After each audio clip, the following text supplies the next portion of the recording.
Hello and welcome back to the AI for PR conference, where I'm joined now by James Taylor, who is the Director of Business Development at IDX. James, thank you very much for joining me today. Now, the first question I really wanted to ask you was about AI and how it's changing corporate communications. What are your thoughts on that? I think it's really the emergence of a new stakeholder. So at IDX we run 3,000 websites and we attract 25 billion visitors to those websites. And in the last 12 months, traffic to those sites by AI has just gone exponential increase, whereas traffic by humans has decreased.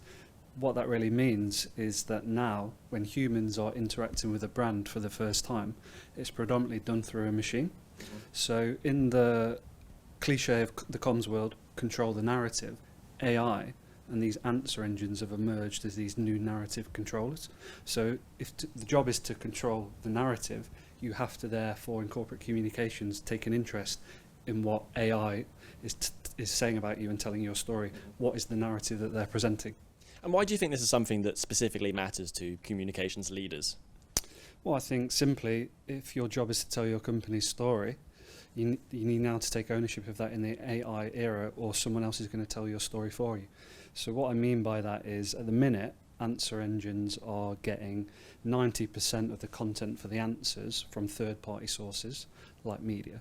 So if we go back to what I said earlier about controlling the narrative, is it not a bit of a risk that 90% of what's being said about your company, you haven't been the source of? So really, it's about taking ownership of your story and making sure now your website, your own channel, is catching up to that 90% as much as possible, so you are influencing AI with the narrative that you want it to portray on your company. And what are some of the things you think organisations are getting wrong in this AI era? Getting it wrong, maybe that sounds like too much of a criticism. I think this is all so new. Companies and comms leaders just need to be educated on it. So if we think there's now two stakeholders for a company, a machine and a human, it's about giving those two stakeholders what they need from your own channel. So what I mean by that is what a machine needs from a website, i.e. your corporate website, is very different from what a human needs from it and how they use it.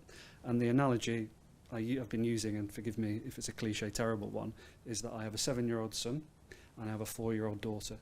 And when I could put the same meal in front of them, but with my daughter sometimes I have to really cut it into pieces so she can ingest it. And that is really, in a cliche nutshell, what companies now need to do with their website to make it AI ingestible. And most haven't yet caught up to doing that.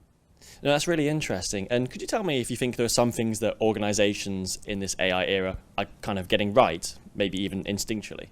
Yeah, well, one of our clients is the biggest UK retailer, and he immediately was looking at how is AI telling my story, and am I happy with it?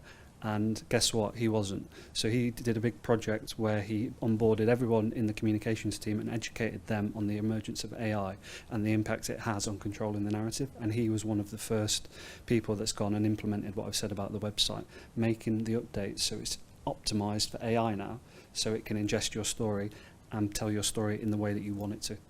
And just finally, I'm going to ask you to get your crystal ball out and look to the future. In 3 years' time, where do you see corporate communications being at? I think that if I've mentioned that traffic to our websites has gone exponential increase for AI and down by humans, I think we're going to live in a future world where humans don't even go to websites. Every interaction will be through some sort of machine, whether I'm researching a company, I want to work for them, I want to invest in them, whatever it may be. All content that I ingest on that company, I'm never going to go to their own channels. It's always going to be presented back to me via AI.